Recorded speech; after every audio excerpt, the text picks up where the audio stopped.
दोस्तों, अगर किसी भी काम में सफल होना है तो उस काम पर हमारा फोकस होना बहुत ही ज़रूरी है।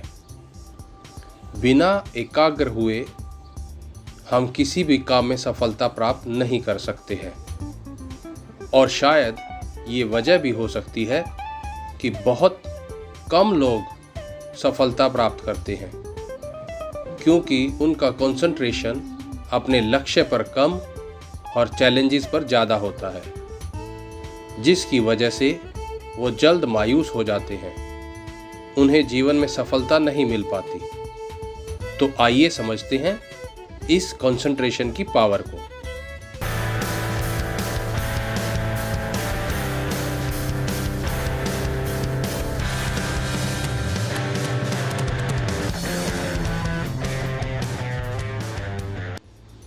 एक गांव का युवक बहुत बड़ा तीरंदाज बन गया और उसने देश के लिए कई प्रतियोगिताएं भी जीती। क्योंकि वो देश का सबसे बड़ा तीरंदाज था और उसकी इस कला की वजह से उसे देश के बड़े बड़े लोग जानने पहचानने लग गए थे और उसके इस हुनर की सभी प्रशंसा भी करते नहीं थकते थे। उस युवक को अपने इस हुनर का घमंड था। बहुत सारी तीरंदाज प्रतियोगिताएं जीतने के बाद जब वह युवक बहुत समय के बाद अपने गांव गया, उस गांव में एक भिक्षु था जो कि एक तीरंदाज के रूप में अपने कौशल के लिए प्रसिद्ध था। उस युवक ने उस जैन मास्टर भिक्षु को चुनौती दी। युवक ने बड़ी दक्षता के साथ अपनी कला का उल्लेखनीय प्रदर्शन किया।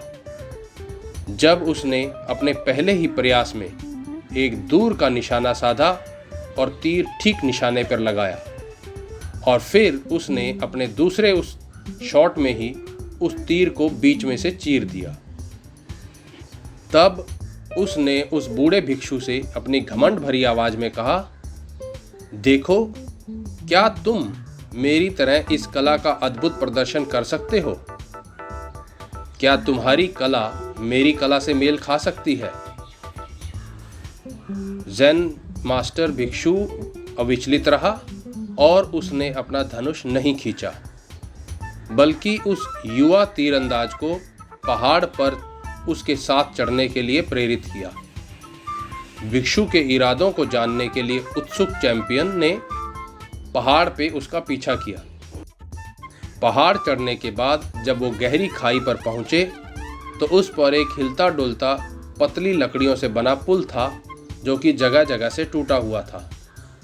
अस्थिर और निश्चित रूप से खतरनाक पुल के बीच में शांति से कदम रखते हुए बूढ़े भिक्षु ने एक दूर के पेड़ को लक्ष्य के रूप में चुना, अपना धनुष खींचा और एक साफ सीधा प्रहार किया जो कि ठीक निशाने पर लगा।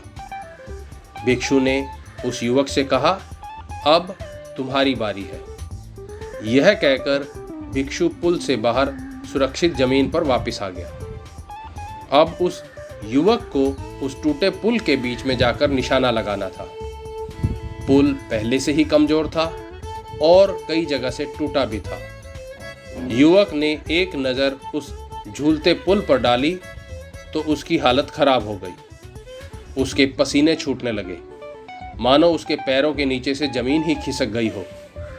उसके दिल की धड़कन भी बहुत तेज हो गई थी। गहरी खाई और उस जर्जर पुल को देखकर युवक के चेहरे का रंग उड़ गया था। उस युवक के चेहरे पर डर के भाव साफ नजर आ रहे थे। निशाना लगाना तो दूर की बात, युवक पुल पर कदम भी नहीं रख सका। भिक्षु उसके डर को समझ गया और उससे कहने लगा, माना कि तुम्हारे पास तुम्हारे धनुष का बहुत बड़ा कौशल है, लेकिन तुम्हें अभी अपने मन, जिससे सही निशाना लगाया जाता है, पर कुशलता पाना बाकी है। दोस्तों, ठीक उस युवक की तरह हमारे साथ भी होता है। जब परिस्थितियां अच्छी होती हैं तो हम काम कर लेते हैं, किंतु जैसे ही परिस्थितियां प्रतिकूल होती हैं तो हम अपना लक्ष्य नहीं साध सकते। प्रतिकूल परिस्थितियों में भी यदि हमें जीतना है तो हमें भी सबसे पहले अपने मन में बैठे डर को जीतना होगा।